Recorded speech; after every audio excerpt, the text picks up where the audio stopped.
Bonjour, cette semaine avec Canada 21, un reportage sur Montréal en lumière. Nous reviendrons également sur la prochaine visite diplomatique du Premier ministre français au Canada, sur l'investiture de Frédéric Lefebvre, le débat entre anglophones et francophones au Québec et les rendez-vous à ne pas manquer si vous vivez au Canada. Et avant de parler politique, un reportage tout en lumière de notre correspondante à Montréal, Sarah Gershani, sur l'un des plus grands festivals d'hiver au monde. Montréal en lumière rassemble pas moins de 900 000 festivaliers par an. Depuis le 21 février et ce jusqu'au 3 mars, ce festival allie art de scène, activités familiales et gastronomie.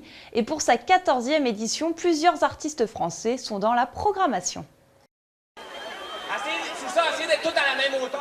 La métropole est sous les projecteurs avec une programmation riche et électrique, glissade en plein centre du quartier des spectacles sur la place des Arts, projection murale extérieure en musique, quelques dizaines de concerts extérieurs gratuits, des spectacles de cirque et la grande roue Air France spécialement installée pour les festivités.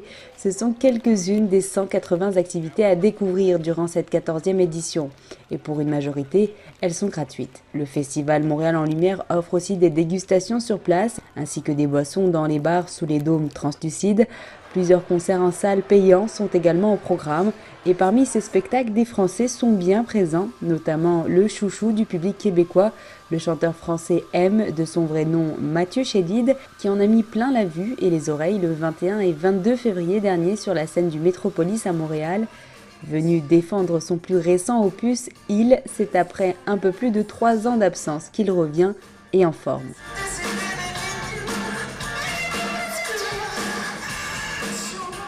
D'autres artistes français tels que Gaël ou encore Benabar monteront sur la scène du festival. Découvertes, créations inédites sont le quotidien de la métropole durant cet événement. Pour les retardataires, il ne vous reste plus que 3 jours pour profiter du programme. Visite diplomatique à Ottawa du 13 au 15 mars prochain pour le Premier ministre français Jean-Marc Ayrault. Selon l'agence de presse KMI, il sera reçu par Stephen Harper, son homologue canadien, qu'il devrait remercier pour l'aide logistique apportée dans le cadre de l'intervention militaire française au Mali. Le représentant du gouvernement français devrait également évoquer l'accord de libre-échange entre le Canada et l'Union européenne. Celui-ci aurait dû être signé ce mois-ci, mais certaines positions canadiennes n'étaient pas encore satisfaisantes pour les Européens. Enfin, il pourrait également être question d'un possible élargissement de la durée du visa PVT, très populaire dans l'Hexagone. Nouvelle élection, même candidat, Frédéric Lefebvre représentera l'UMP lors de la législative partielle en Amérique du Nord, suite à l'annulation de l'élection de Corinne Narassiguin. Ancien secrétaire d'État chargé du commerce et du tourisme, il avait été investi une première fois par l'UMP pour le scrutin de juin dernier, avant de perdre contre la candidate socialiste. Une investiture qui avait été critiquée à l'époque, notamment par des représentants de la droite locale. Ils estimaient que Frédéric Lefebvre était un parachuté. De son côté, le PS devrait dévoiler le nom de son candidat le 28 février prochain. La victoire, puis la défaite, c'est ainsi que le New York Times a titré l'article consacré à l'annulation de l'élection de Corinne Narassiguin dans son édition du 22 février dernier. Expliquant les rouages du scrutin et les règles du code électoral, le quotidien new-yorkais a aussi dressé le portrait de l'ancienne parlementaire socialiste qui vivait depuis 13 ans à New York. Si elle est restée assez silencieuse dans la presse francophone, Corinne Narassiguin a confié au titre américain que la nouvelle avait été brutale et qu'elle ne comprenait pas pourquoi la décision avait été si dure. Elle a également ajouté qu'elle pourrait occuper un poste de conseiller du gouvernement, tout en précisant qu'elle allait prendre le temps de la réflexion. Inscrire son enfant à l'école serait-il devenu un acte politique au Québec?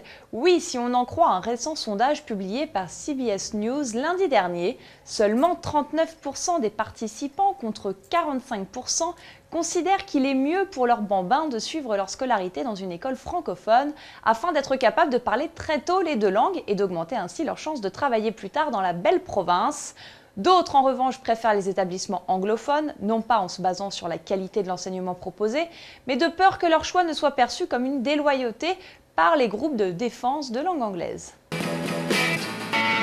Deux restaurants montréalais dénoncent le zèle de certains inspecteurs. L'Office de la langue française, le premier, un établissement italien, s'est vu reprocher l'utilisation du mot pasta sur son menu. Sur les réseaux sociaux, l'affaire a pris de telles proportions que certains le surnomment déjà la Pastagate. Quelques jours plus tard, David Macmillan, le propriétaire de Joey Beef, une des tables les plus courues de Montréal, a expliqué qu'on lui avait demandé d'enlever une décoration murale qui arbore le mot « exit », de même qu'une antiquité placée au-dessus des toilettes indiquant « veuillez laisser cette barrière fermée » en anglais dans le texte. Une attitude qui, selon Raymond Bachand, l'un des 3 candidats à la direction du Parti libéral du Québec, est dommageable pour la belle province. Et les événements à ne pas manquer si vous êtes francophone et que vous résidez au Canada. À Toronto, dès aujourd'hui, le Cinéplex Odéon Varsity et le VIP Cinéma diffusent Les Misérables, la version musicale inspirée du mythique spectacle du même nom, mise en scène par Robert Hossein, Alain Boublil et Jean-Marc Natel et du roman de Victor Hugo. Les horaires sont à retrouver sur www.cineplex.com. À Gatineau, du 28 février au 3 mars, le Palais des Congrès accueille la 34e édition du Salon du livre de l'Outaouais. Plusieurs auteurs francophones seront à l'honneur. Toutes les informations disponibles sur le site qui s'affiche en bas de votre écran. À Vancouver, le vendredi 8 mars à 16h, l'Alliance française de Vancouver accueille Myriam Martineau-Eliamani, une conteuse dans le cadre du mois de la francophonie. L'événement est ouvert aux enfants à partir de 10 ans et l'entrée est gratuite. Rendez-vous sur le www.alliancefrancaise.ca pour plus d'informations. À la semaine prochaine!